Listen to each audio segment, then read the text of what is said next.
piso nila mga master.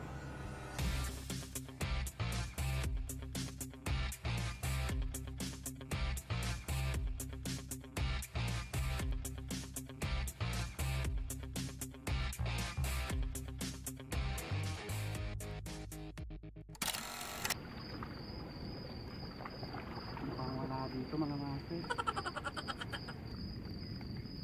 Wala pa rin dito mga master.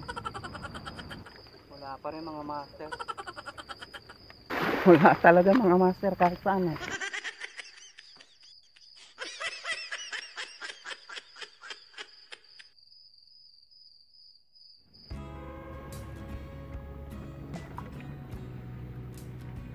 Yo mga master, andito na tayo sa spot.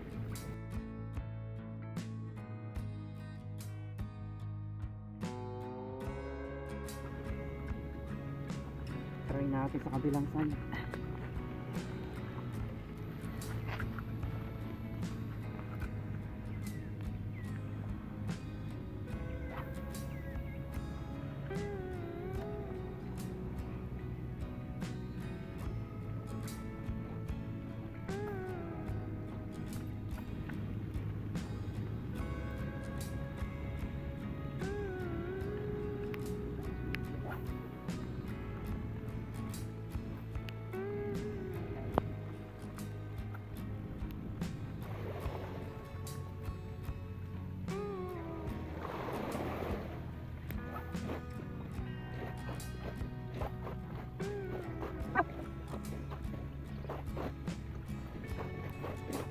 Wala talaga mga master kahit saan eh.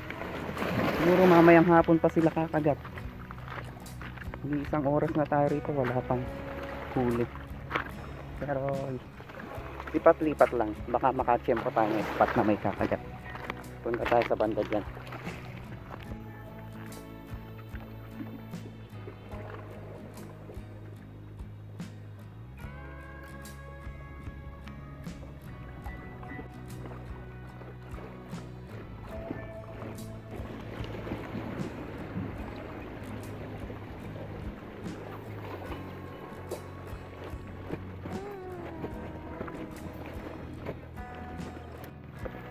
So yun mga master, nalibot na natin tong buong buong fishing spot na yan. Pero wala, hindi walang kumakalabit. Balik ulit tayo doon sa may barko. Naka tatlong strike na tayo, puro unhook. Hindi na pupuruhan maganda. Yung isa naiangat ko na kaso bumagsak sa tubig. Nakawala. Sayang. Pero okay yan, good sign, kumakagat na sila. Kanina kasi hindi walang kumakanti.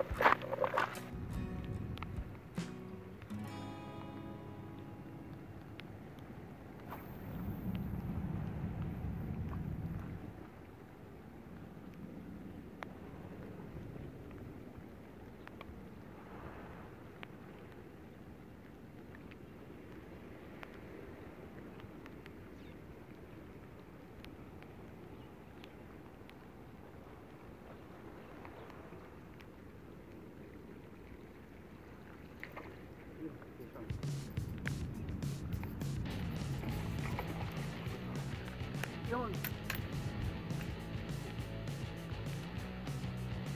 Upper catch din mga master.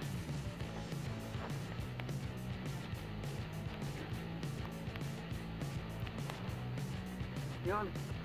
After tatlong kawalan, nakauna rin, naka-first catch din tayo.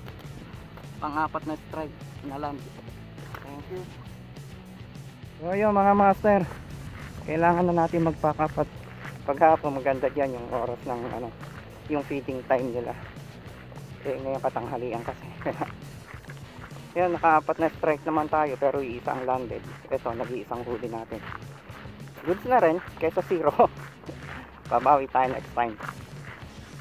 So maraming salamat po sa muling pagsama sa akin sa isa na namang fishing adventure dito sa Guinea Equatorial Africa. Hanggang sa muli po.